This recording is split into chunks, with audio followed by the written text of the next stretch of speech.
Hello, good afternoon. Welcome to English Premier League Weekly. My name's Joe. Alongside me today is Mus. Notable by his absence is Mus Roz. Roz, I hope you're well, mate. I hope you're tuned in. If you are tuned in, I'm going to assume you are, and I'm just going to keep trying to, as if you're here, I'm just going to keep trying to trigger you anyway. So you can get in the comments and respond to any of those triggering moments if you like. Coming up, we'll take a look at all the action from game week 2 of the Premier League, including a slightly new sort of lenient stance from the refs, as Jurgen Klopp might call it. We'll do our man of the match and dick of the day nominations, and we'll have a quick check-in with our fantasy football league. We'll give you the top 3, bottom 3. As always, we want to know what you think, so get involved, drop us a message in the comments, and consider subscribing to the channel, allowing notifications, and become a part of the Eplw family. We can do it. What do you reckon, Miss? Does that sound good? Absolutely. You'll have a lot of fun. Are you bang up for it? I'm bang up for it. Good. Well, let's crack on then, shall we? Should we talk ball as it was? Let's go chronologically. There's not really any matches to leave out here this weekend. So we're gonna go chronologically, and we're gonna get a quick look at each one. Yeah, we might want to leave out the Crystal Palace Brentford game. Well, no, there's still some interesting stuff to talk about there. There still is, because Vieira, yes or no, and also Brentford unbeaten. I want to get your thoughts on all of this stuff. So, yes. So let's crack on. Get straight in there. It's been a mad weekend of action. Liverpool, Burnley finished 2-0 to Liverpool.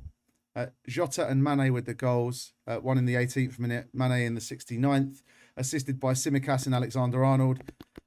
I mean, the first place I want to go here is Tsimikas. He just looks like a ready-made replacement for Robbo, doesn't he? Yeah, and he was an understudy for a whole year, kind of mirroring Andy Robertson's journey when he joined Liverpool, and now he's getting his chance and he's taking it. I thought you were going to say he looks like he hasn't slept in days, because he does. He does. I mean, there's the obvious comparisons. He looks like an underslept, overworked Bobby Firmino, but apart from that, like, I think I can see it. Yeah. He looks like me during my finals, just surviving on a diet of Red Bull, caffeine, and Pro Plus. But he whips in a great cross and he works really hard and he's very energetic. Got his assist for Jota's goal with a pinpoint cross. Came off with, I think, a slight kind of shoulder injury, but hopefully it's nothing serious. I'll be interested to see if he keeps his place against Chelsea. I think Robertson might kind of find his way back in. Yeah, it's an interesting one, isn't it? Because, I mean, what do you do? Tsimikas has started really well. You can't, it's given Klopp a decision at the very least, hasn't it? So remains to be seen what happens there.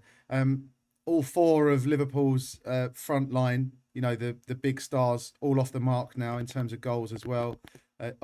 Salah, Jota, Firmino and Mane. What do you make of that front 4 moving forward? Is it as good as anything else in the league? Is it better? Is it the best? Where do you rank it between City and Chelsea as well? To be honest, I think it's above what City have at the moment. It's a very kind of coherent, experienced unit, and they've brought in Jota, and he's kind of fitted in really well. And interestingly, Harvey Elliott playing behind them on Saturday was a great addition. Complemented them really well. So yeah, I think things are looking well for Liverpool. I think people wrote them off just because they didn't have the most active transfer window, but he's still getting a lot out of what he has. Yeah, that's an interesting one, actually, isn't it? The transfer window argument. Because you look at Van Dijk coming back from a season out, you look at Tsimikas coming kind of to the fore and turning up. And then you look at Harvey Elliott as well, and you think, well, that's almost like 3 new signings. Straight, are you suggesting a signing they should make there with your? Yeah, Helder Costa. Yeah, Liverpool will be all right, won't they?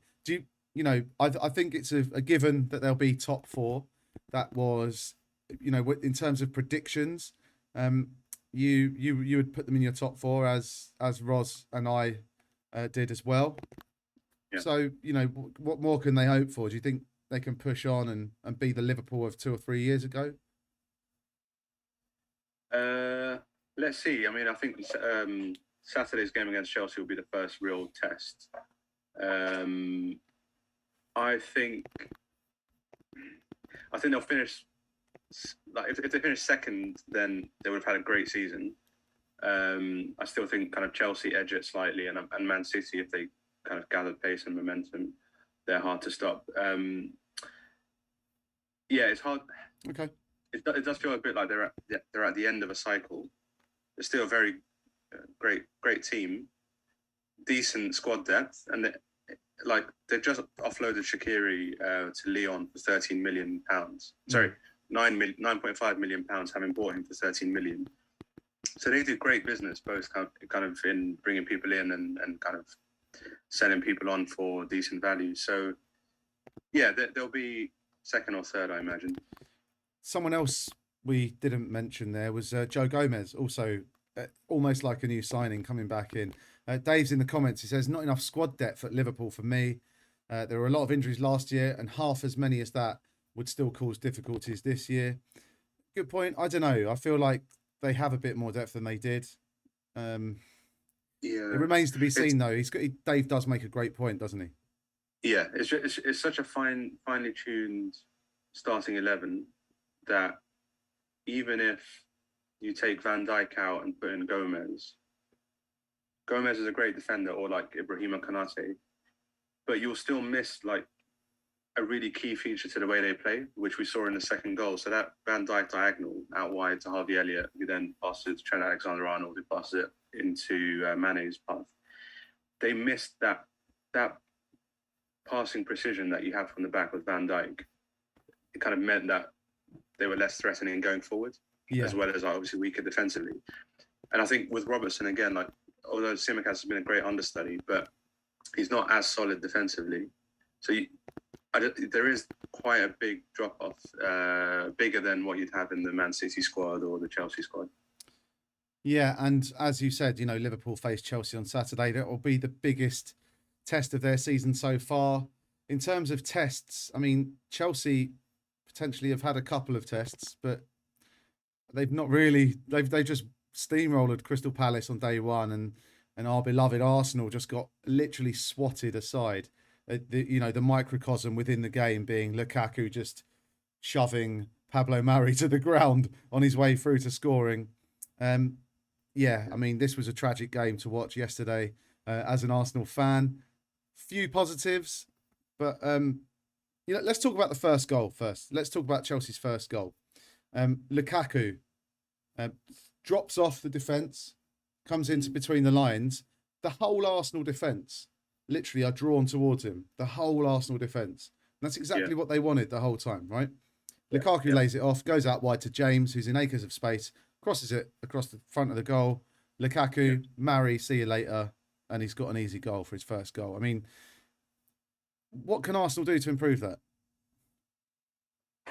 Well, I mean, I think they started off trying to do this, but as the game wore on, they were less effective at blocking the passing lanes and the channels into Lukaku.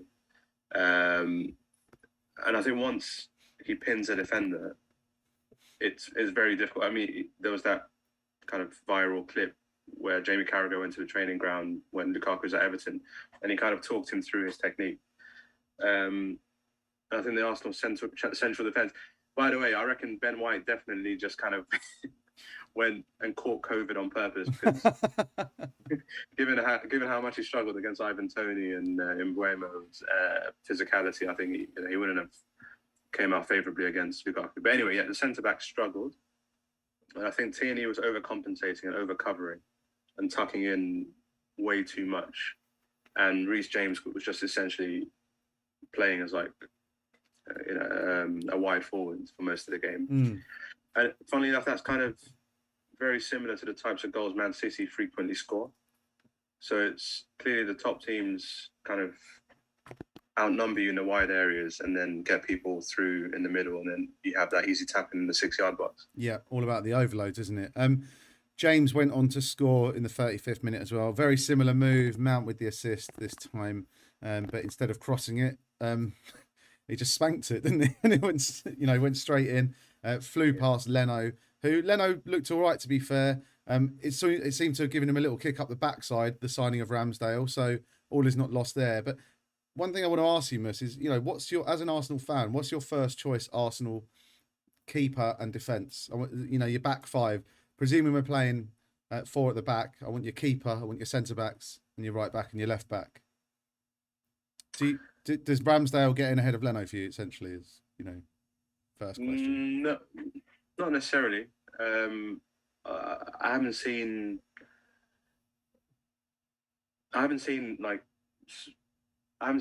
enough of Ramsdale playing the way that Arsenal are trying to play to think that he walks into that starting 11. So I've never really pegged him down as kind of a very effective keeper with his feet, playing out from the back. Decent shot stopper, but not necessarily better than Leno. Makes similar kind of goalkeeping errors. So yeah, I'd stick with Leno for the time being. I don't expect him to be at Arsenal in the long term, but for now, he'd probably be the number one. I think Kieran Tierney has that kind of the left back's spot nailed down. I'll probably go with Rob Holding. Really? Yeah.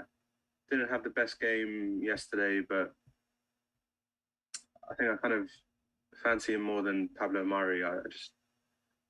What about, on paper, it would be, in terms of finances laid out to get these players, it should be White and Gabriel, shouldn't it? I think it's about balance for me. I think Ben White is a good player, but we've seen before good players look terrible put in a system that doesn't work. So I think it's just about trying to strike the balance. So you have to find a place in the team for Ben White. And I think Rob Holding would be probably the most decent foil for him. I think Gabriel, he's left-footed. He has that going for him. But actually, kind of in his debut season, I wasn't too impressed with him. Okay. And then what about right back then? So this is like the problem area for Arsenal. We've got 4 right backs, but none of them are actually decent right backs. or want to play for us.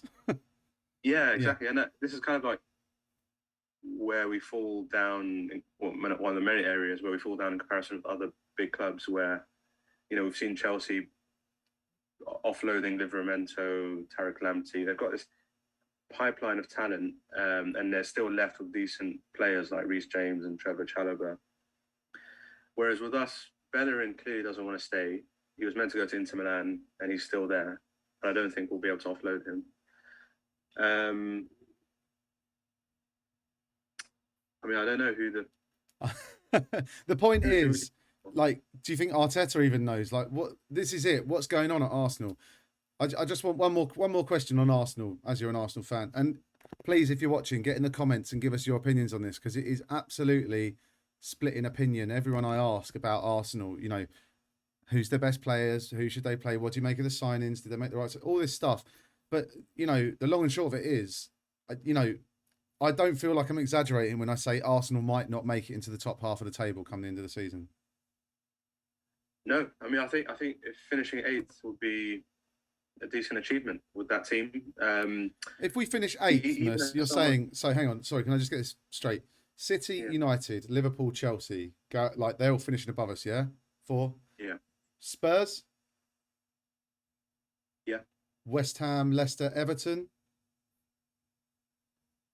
I'm not sure about Everton. I think Villa? So I think those are the teams that Arsenal are competing with to get into the top 8. And I think getting into the top 8 would be a big achievement with that, that unbalanced squad and the kind of a manager hasn't proved himself. And, even as someone who was already resigned to the fact that Arsenal won't pick up any points in the Premier League until the 11th of September when we face Norwich at home. And even then, we'll probably only get a draw, by the way. Even then, it's still been a really kind of underwhelming start to the season. Yeah, okay, all right. Let's talk some positive, and to do that, we'll have to move and talk about Arsenal's opposition from yesterday. Chelsea, in my mind, they are favourites to win the league by a mile. They just look so powerful and so dynamic, and they just, to coin a phrase, Roz, every time we did a prediction last season, he would be 2-0 Chelsea, controlled performance, controlled win, and they suffocate the opposition. And that is what they did. They soaked up Arsenal for 15 minutes at a rowdy Emirates, and then they just turned it on, seemingly, and just bang. Yeah, they didn't even need to start N'Golo Kante, which is like, how depressing is that, right? When they think we'll control the midfield, we'll control the game without the world's best defensive midfielder. They've just got such an array of talent. Even Pulisic out with COVID, you didn't really feel his absence. Ziyech is back from injury, and he was like the standout player in pre-season for them. And Lukaku, it didn't feel like this was his first game in a new team. Yeah, it just slotted in, and maybe that will make Timo Werner kind of push a bit harder and try and work on his finishing. But yeah, I think I agree with you. They're clearly favourites. Top performer yesterday, Kai Havertz. Is that fair to say? Looked great all over the pitch. Great passing, great work rate. Is he kind of? Yeah. I reckon he quite likes the fact that he's been overshadowed a bit by Lukaku. He strikes me as a kind of personality that doesn't want to be in the headlights and on front and center stage. There was so much scrutiny on how he was going to do when he signed as Chelsea's most expensive signing ever. But now that's been eclipsed by Lukaku. You feel like Lukaku loves that kind of pressure, and it's given Havertz that little kind of backseat role to kind of do his bits. And to go from the Bundesliga to the Premier League, we know it can take a little bit of a leap. But Havertz looks great, right? Yeah, I think this is his season. All the ingredients are there. German manager, teammates from the national team, a season under his belt, and not with the same expectations that his price tag in this first season brought with it. I think Chelsea fans expect a lot of Lukaku. They've taken Mason Mount to their hearts, understandably, but he's probably kind of even more talented than those two, and just in terms of his raw ability. So I think this is the season I'd expect him to take the game by the scruff of the neck and just kind of provide some standout moments. Okay, cool. We've got a few comments. We'll get onto those in just a second. In fact, actually, let's read one of them now. It's Roz. Roz is in the comments, and he says, he's trying to trigger me, I think. He says, Ramsdale, Cedric, White, Gabriel and Tierney should be a good enough back four, plus the goalkeeper to avoid the drop. Actually, I can't tell if he's joking or not. Yeah, I literally, I can't either. Roz, tell us if you're joking. I'll tell you what I'm going to do, though. I'm going to make a poll, which I'm going to put in the questions now.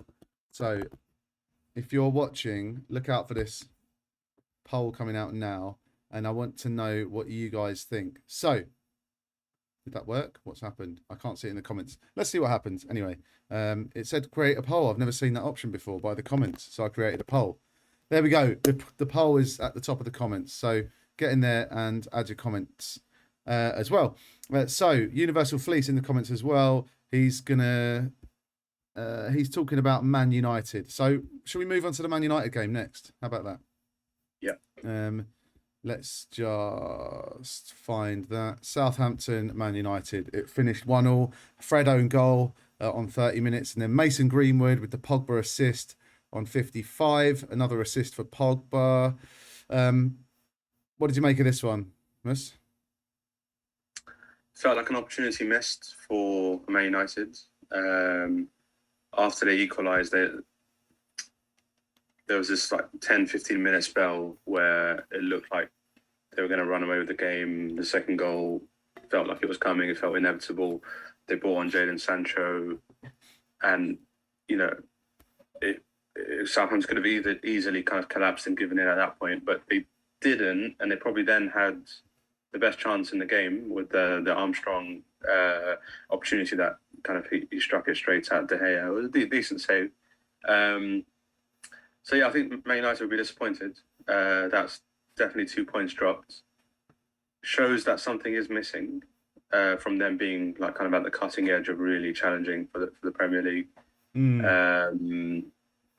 didn't feel Anthony Martial necessarily offered that much kind of coming into the team. Interesting. Yeah. Yeah. I'll tell you what Universal Fleece is saying in the comments. Only thing to note from the weekend's games is that, I mean, that's a bit strong. There's not only one thing to note from the whole weekend of games, but is that United scouts have clearly never visited Brighton. Otherwise, Basuma would be in a United shirt. The guy was awesome again. I mean, yeah, Basuma's not short of fans, is he, or potential suitors. In fact, you could see a late transfer swoop, maybe a deadline day deal for Basuma, couldn't you? You could see that happening from a Man United, from an Arsenal. Well, I don't know. We spoke about Basuma at the end of last season, didn't we, on the show? And we thought, yeah, someone's definitely going to come in for him. I don't think Brighton will sell. I don't think they need to now that they've kind of cashed in the Ben White money. And we've seen how kind of teams like Leicester sell one big player every summer and then reinvest that money. And actually Brighton look like they could be a bit of a surprise package this season. So I think they'll hold on to him. I imagine also he'll kind of miss out a chunk of the season with the African Nations Cup as a Mali international. He would, I mean, Universal Fleece in the comments, thank you so much for your comment. Like, that's a really good point. He would make a great foil for United's midfield. He would be. He's kind of almost the missing piece of the puzzle. But Mus, even with that team, is Ollie the man for the job? Really? Let's be honest. Probably not. But I think they're too far down the line now. They've invested so much in the squad and in him that you might as well persevere, give him another year or two. Even Jurgen Klopp took about 5 years to turn Liverpool around. But yeah, just Universal Fleece, great comment. I think Basuma is definitely an upgrade on what Man United currently have. And Fred didn't have the best game yesterday. Every time he plays, Roy Keane's blood pressure goes through the roof. So I think Basuma would definitely be an upgrade. Yeah, I'm going to put another poll out there. I love this poll feature. It's a great way to get people interacting and hear their sort of views on stuff really easily. So we did our Where Will Arsenal Finish poll. 50% of our votes said lower than 10th. 25% said 10th, and another 25% said 8th or higher. The next poll question I'm putting out there is a very basic one. Is Ole good enough for Man United? And the votes coming in for that already, as you can imagine. We'll let those settle down a bit, and lots of opinions coming in as well. Mus, I mean, is it literally a case of get rid of the manager and get in a Tuchel, Guardiola, or a Klopp level of manager? Because he isn't that level, is he? Or do they stick with him and try and work with him and train him? Yeah, and sorry if you kind of already answered that in the previous question. I was busy typing the question for the poll. That's okay. I think they've already invested so much in him and backing him that it's a bit late to look to swap him now. I think he deserves at least another year. But yeah, ultimately he's not, part of that elite group of managers.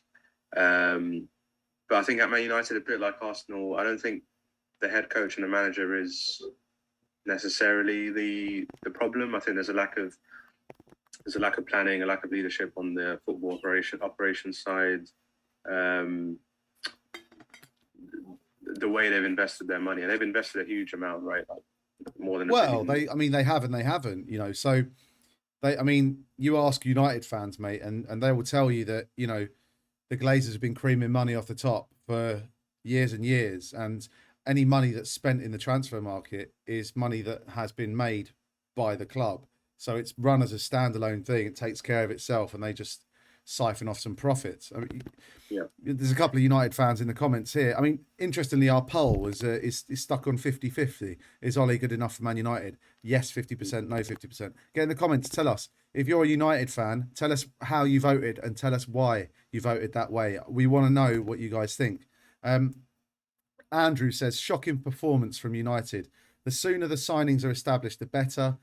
Good stuff from Sancho, Pogba at BF expense. Martial not up to par.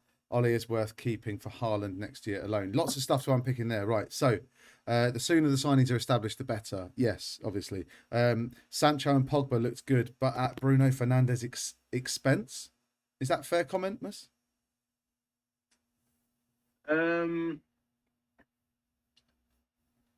Yeah, I mean, I didn't necessarily feel like Fernandez's involvement in the game dropped because of Sancho coming on.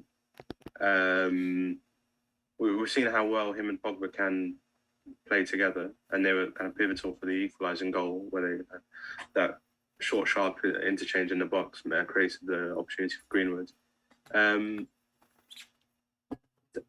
mean, I felt like they didn't get Jadon Sancho into the game as much as they could have or should have, and they should have kind of released the ball to him a lot earlier.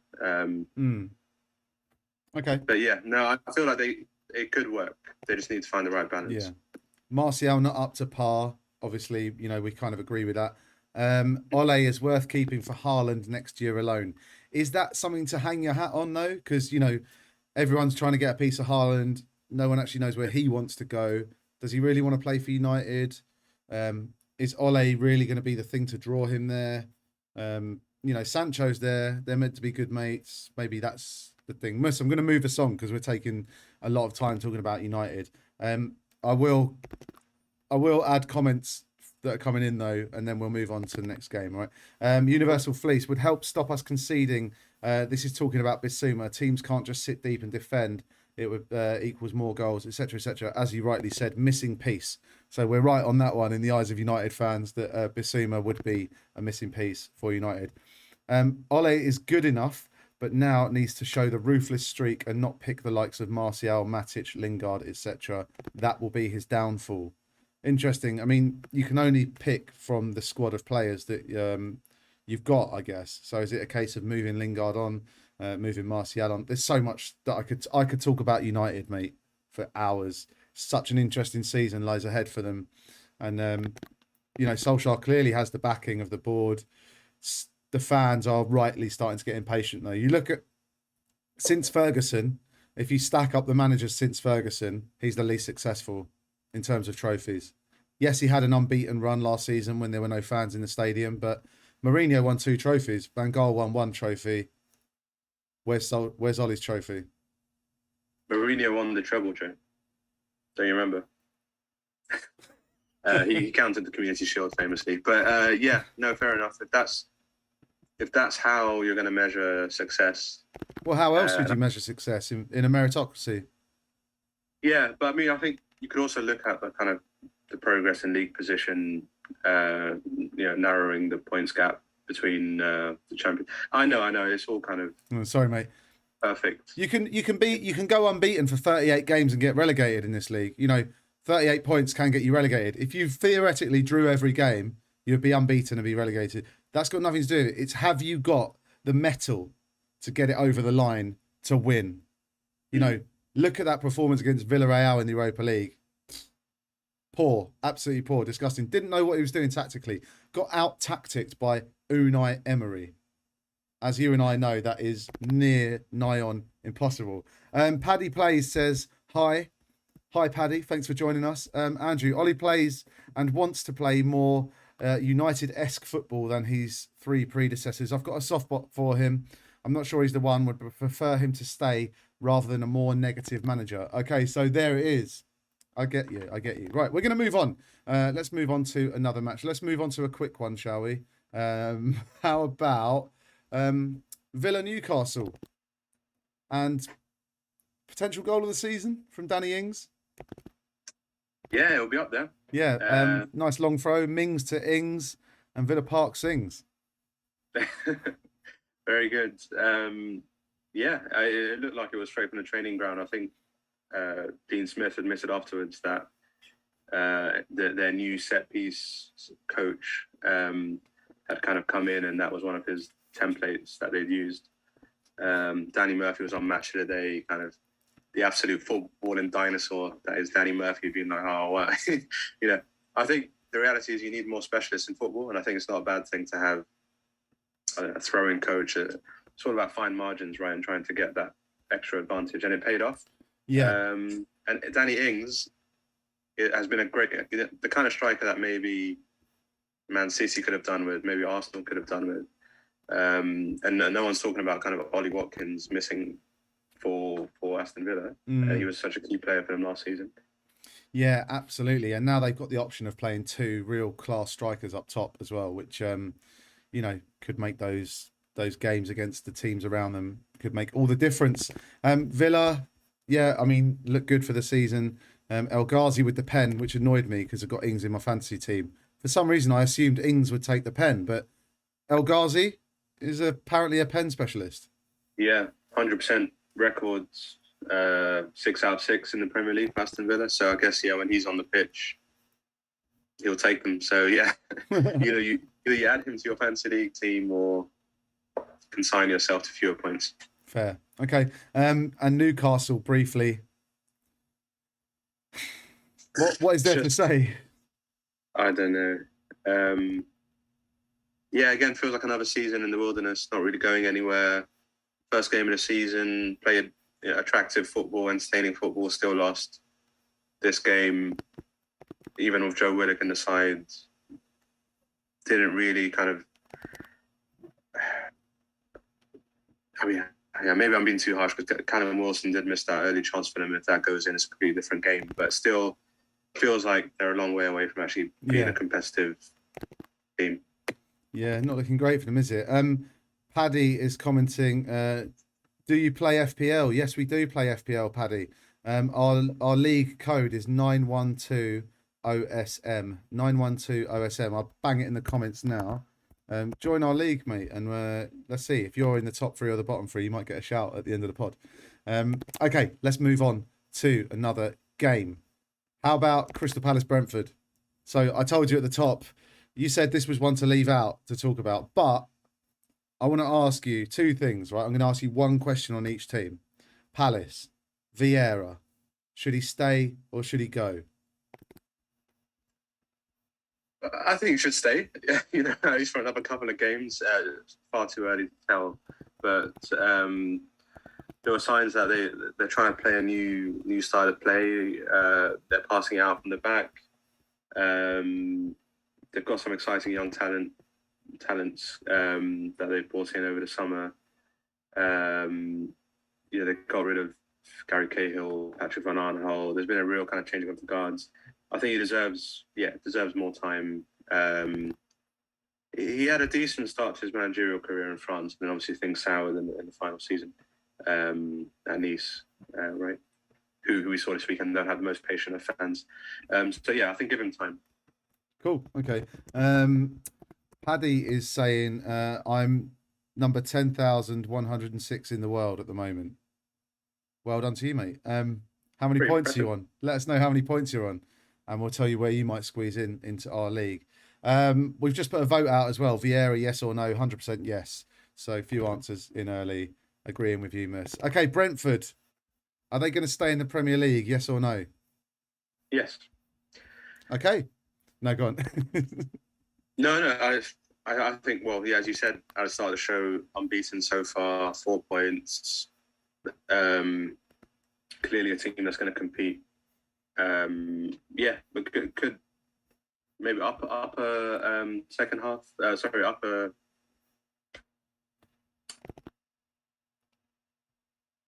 Upper. Do you mean lower mid-table? Lower mid-table, yeah, that's it. Sorry. Upper second half. I thought you'd frozen for a second there as well. I was like, is he there? I was like bringing on Match of the Day when they bring up the second part of the You just keep digging, mate. Keep digging. Okay. Paddy's on 174 points. Well done, mate. That is brilliant. Great effort. I'd love to see that. So join. Maybe don't join our league because then you'd go top. Paddy. Yeah, but then we can watch Paddy's fall from grace, or he can give us tips. We can get him on the pod, and get him having a chat with us now on the side. Are you even listening to me? You're just looking at your phone, bro. No, I'm bringing up the league. I want to see if. Well, we're gonna do that. We're gonna get to that. All right, we're gonna get to that. I know I'm taking forever. Look, if you are watching and you're enjoying this, then please do allow notifications so you never miss a live show. We do a pod at least once a week when we can fit it in around our hectic media schedules. Okay, Brighton Watford. Now, we touched on Brighton earlier. They're 2 from 2, 6 points out of 6. Bissouma looked class. But it was only against Watford, wasn't it? So what did you make of this game, Mus? Yeah, I think, Brighton are looking like they're going to finally cash in on all those XG kudos points that they were picking up last season. Because, I think the stats and the data were showing that if they could actually convert their chances, they could have been, 8 places higher up in the league. So it's an interesting point you make because,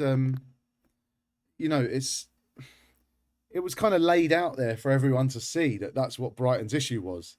And it's almost like the other teams might have gone, yeah, that's what Brighton's issue is. Like, that's cool. We don't have to work, but Brighton have maybe, Potter has been working on that, I think. So much so that he's not been able to shave for a few months by the looks of it. Because he's got quite the beard. Or, I mean, a beard is a strong word. Maybe I'd say more just sort of growth. He's looking more and more like Pep Guardiola every day. He's got the black and white trainers. He's wearing those sweaters. But yeah, his team play in a confident way. They know exactly how they're, they know what the philosophy is. And they've got great players, Spanish international goalkeeper. Excuse me. Spanish international goalkeeper. They've got kind of experienced defenders like Lewis Dunk, Shane Duffy, who scored, Adam Lallana coming into midfield. And Neil Maupay, we were just talking about Brentford. He is a player that gives you a lot, if not necessarily kind of, going to be a frequent goal scorer for you. He's a battler and he kind of links up well. And again, I think it was Bissouma who intercepted that ball from Cleverley. Played him in straight away. Yeah, I think Brighton will have a good season. Yeah, as long as they keep hold of Bissouma. Sorry? As long as they keep hold of Bissouma in this next week or so. It just feels like if someone was going to come in for Bissouma, they would have done it sooner. No pun intended. But yeah, it just feels like I think they'll keep hold of him. I'm loving his haircut as well. That kind of the coloured dreads. It's a beaut, mate. It's Ala Nathaniel Chalobah. Ala Trevor Chalobah last season before anyone knew. But right, okay, let's move on. Stick around, by the way, if you're watching. We are going to do our fantasy football reveal at the end of the show. A few more games to go through though, and first up, an all-action encounter at Elland Road. The first time in how many years that Leeds fans have been able to see their beloved team on the pitch at Elland Road in the Premier League. And the game itself didn't disappoint, did it, Mus? 2-2, it finished. Citeh and Rafinha netting for United. Everton, goals coming from Calvert-Lewin and Damari Gray. Yeah, I think this was probably Roz's standout game of the weekend. The Tacticians Classico, Benitez versus...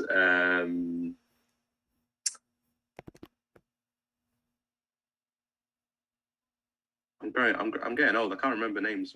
What's the Leeds manager called? Mauricio. No, this is fun. I'm gonna wait and see if you can. Come on, it's the name that Roz constantly says in anger. Yeah, okay, I'm trying to channel Roz. Okay, no, I'm sorry. This must be great viewing. Me trying to remember her name, but yeah, it's Bielsa, Marcelo Bielsa. There you go. Unbelievable! You're only an expert on a podcast about the Premier League. Unforgivable. But yeah, Bielsa and Benitez went head to head, and I knew it was going to be a high scoring draw. It just felt like a high scoring draw written all over it. I think that probably the moment of the game was Damari Gray's goal. I think he's exactly the kind of player that Benitez can get a lot out of, and I think him and Andros Townsend will do well for Everton this season. Two very kind of clever very shrewd, very Benitez-y signings, aren't they? Yeah, Moneyball signings. Moneyball signings, absolutely Moneyball signings. Yeah, okay. Sorry to whiz through it, but we are going to crack on. Roz will be happy that it hasn't ended up being like a Leeds loving when he's not here. But let's have a quick look at Man City. I mean, what do we need to say about Man City versus Norwich? Really, what do we need to say other than 5-0? I mean, if it was less than 5-0, you probably would have been like, well, they haven't done their job. 5-0 about par for Man City, isn't it? Yeah, I mean, it's kind of how I feel about Man City a lot of the time. It's just like, no, okay, yeah, no, it's just Man City being Man City. Norwich, again, a lot of hate. I feel for them because I don't think anyone would have expected them to pick up any points. But, people on TalkSport, and other kind of media outlets saying like they should have their Premier League pass revoked, and they're kind of cheating the system by getting promoted and winning the championship quite comfortably. I mean, I think I expect them to go straight back down, but I think we should give them a chance and not write them off for losing 5-0 against the champions. Do you not think do you not think there's a chance they could maybe lose Farker, get someone else in, and it might turn around for them? Potentially, but they persevered with him when it was quite clear in I think it was the 18-19 season that they were going to go straight back down. Sorry, 19-20 season. And if they were going to get rid of him, they would have got rid of him then when, they didn't win any of their last 10 games. They persevered, came straight back up. I think they will give him time. I don't think they'll press the panic button. I don't. And to be honest, I don't think they'll be that bothered about getting relegated again. I think that's just they know that kind of club that's too good for the Championship, not good enough for the Premier League. Yeah, they don't have the money to kind of pump into the club and kind of preserve a Premier League status. Okay, right. Let's move on. We'll very quickly take a look at Wolves Spurs. Sort of a job done for Spurs there. Go to Wolves on the road. Nuno back at his old club. Go and win, but don't twist the knife. A 10th minute penalty from Dele Alli was enough. We saw the return of Harry Kane. I looked online on a sort of a fan-based player voting system after the match, and Harry Kane was voted by Spurs fans as the worst player on the pitch, which is clearly not performance-based, but are Spurs fans angry and just want him out of the club at this point? I feel like that's where the disconnect between fans online and fans in real life comes into it, because from what I could see on TV, the fans in the stadium are quite happy to see him. But I think if you listen to the media and on social media, it feels like Daniel Levy's winning the spin war and trying to make Kane out to be the villain. Yeah. Real kind of match-going fans realise that. Not a bad performance from Spurs considering their European exploits in midweek. Even though they didn't do too well against Passos de Ferreira, they got them again in midweek before another Sunday game against Watford next week. And this is something that Nuno appears to be doing better already than previous managers. Is kind of managing the squad across those kind of midweek and weekend games. Very early days, obviously, but he seems to be getting the balance right. Kind of putting out a very weak team against Passos. Is he banking on it a bit too much that next Thursday they're going to beat them at home, or this Thursday? I mean, they should do. But are they that bothered if they go out? So maybe either way, it's a win-win for them. I think, a season out of Europe, if you're not in one of the Premier competitions, is not going to be the worst thing in the world. So, yeah. Paddy's in the comments. He's shared his team with us. His fantasy football team. He's got Sanchez and Foster in goal. Trent, Shaw, Simicast, White, Veltman, and Brownhill. Bruno, Salah, Greenwood, Benrahma, Wilson, Ings, Antonio. So he's still got Antonio to play tonight as well. He's on 174 points. He's still got Antonio to play. Nice. He says he's got 2 free transfers as well, so he's had that team 2 weeks in a row. He's thinking of bringing in Livramento for Tsimikas. I quite like that. That's a good shout. It's a really good shout. Should we have a look at our fantasy league? Let's do it. I'm just going to tell you who's the top 3 and the bottom 3 because we haven't got long left. So bottom 3, Paul Horlock Brown, Big Fudge, in at number 37. As soon as Paddy joins the league, though, that's going to be 38th. And then just above him, David French and Daniel Ford. David's on 79 points. Daniel's on 85. Lads, sort it out. Sort it out. Bottom of the league. It's just not good enough. It's not good enough. I can't really say much because I'm not that far, not that much further ahead of you guys. I'm 21st on 113 points. As we move up the table, Mus, you are 8th on 145. Roz is just above you on 148 in 7th place. Roz doesn't have anyone else left to play this game week. Do you have anyone in the game tonight? Yeah, I've got Harvey Barnes and Vardy, and I've got 2 points to come in off the bench after Ben White didn't play. Wow, so you're going to climb ahead of Roz there. Big move, big move. And the top 3, we got number 3, Jobs are Gooden, Jack O'Brien, 154 points. Number 2, sore loser, Jamie Dickens, 167. And top, as it stands, before going into tonight's game, is Tom Baker with his Bruno Lager team. Jamie, with the differentials there, he's got players playing tonight more so than the top player. So looks like Jamie Dickens is going to be our number 1 after game week 2. Well done to you.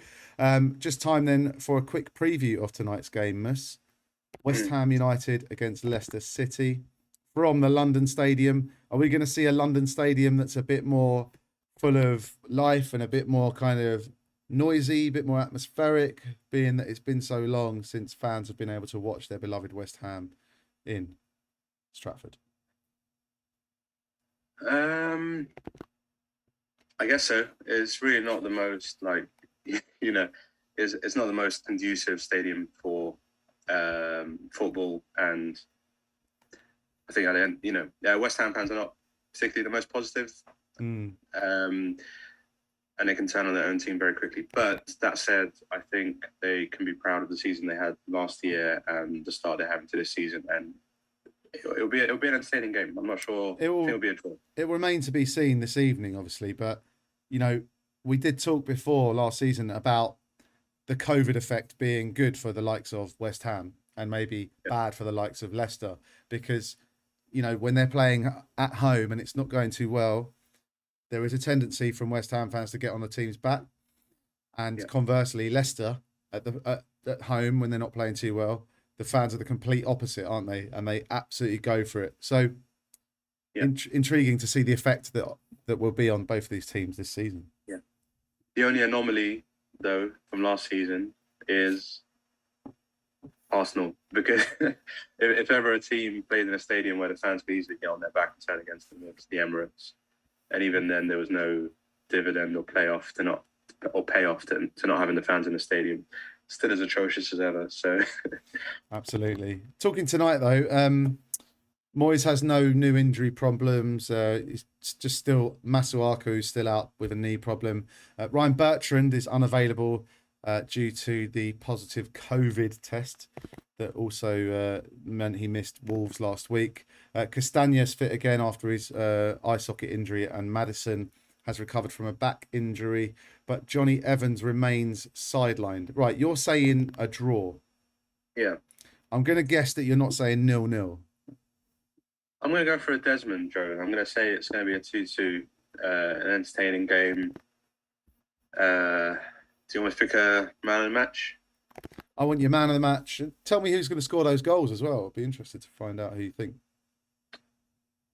I think Antonio and Benrahma for West Ham.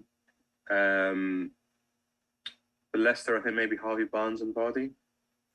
You're hopeful of that because they're the two in your team, aren't they? I know. Yeah. Okay, interesting. I mean, I personally think, and I'm going out on a limb slightly here, I think West Ham can beat Leicester tonight. But I think it'll be a goal fest. I think West Ham still just sticking to that mentality from last season, as we saw against Newcastle last week. They went to St James's Park a St James's Park that was full of fans for the first time in a year and a half, and we know how crazy Newcastle fans can go, and how loud it can be, and what an intimidating atmosphere St James's Park can provide. But notice that I call it St James's Park still, by the way. I'm not calling it the SDA, idiots. Yeah. I just think, I think West Ham have got the kind of, they're riding the crest of a wave still from last season. They're just carrying on with it, and you see Soucek steaming in at the back post, and you see Antonio just absolutely like rinsing people across the deck. I think it will be like a 3-1, 4-2, maybe something like that again to West Ham. Okay. 3-2. I'm gonna say 3-2 to West Ham. Cool. 5 goal thriller. I'll go 3-2 to West Ham, and I'm going to put in some random goal scorers. I think Soufal, I think, maybe Soucek as well, or Soucek. Soucek, Soufal, and Antonio for a safe one. On the Leicester side of things, it's got to be that man, Kelechi, mate. Iheanacho double. Okay. Also got him in my first team. Universal Fleece says Leicester 2-1. Iheanacho to prove he should be starting and get the winner. There you go. Paddy says 2-2. Antonio, Benrahma, Maddison, and Barry with the goal. Barry, interesting. Oh. Barry, which Barry? Am I missing something there? Is there a Barry in the Leicester team? Not that I know of. Let me just look up the lineups for this evening. I mean, this is Paddy, the expert, who's 10,000th in the world at fantasy football. There is no Barry in the Leicester team. Sorry, Paddy, mate. You got that one a bit wrong, but maybe it's auto-corrected from Vardy. Maybe he wrote Vardy, and it's auto-corrected. Yeah. It's just come up, Vardy. Yeah. Well, more power to Paddy.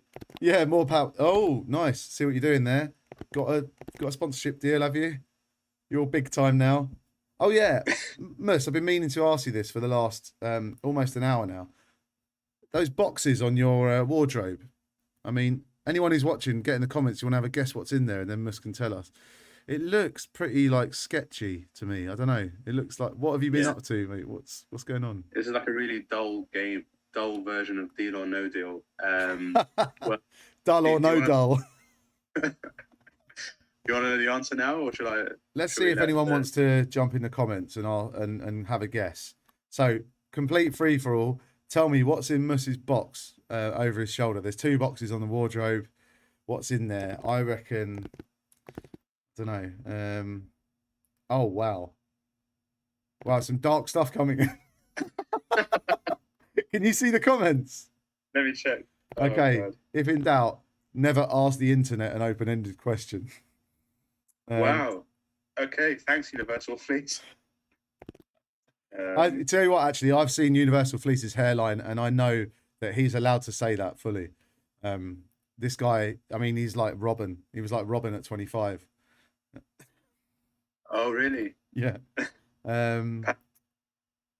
Paddy has guessed hair growth powder, which I'm going to take personal because I've just come back from the barbers. So, Paddy, that's outrageous, mate.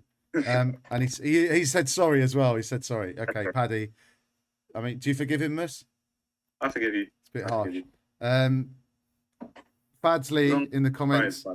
If Arsenal keep their players, they can make top 6 next season. Then at least they can have a chance in the playoffs to get immediate promotion back to the Premier League. Brilliant. Like we've done there. Well done. Very funny. Very clever. Also, Universal Fleece. Wasn't me that said the hair one, but true. Yeah, sorry.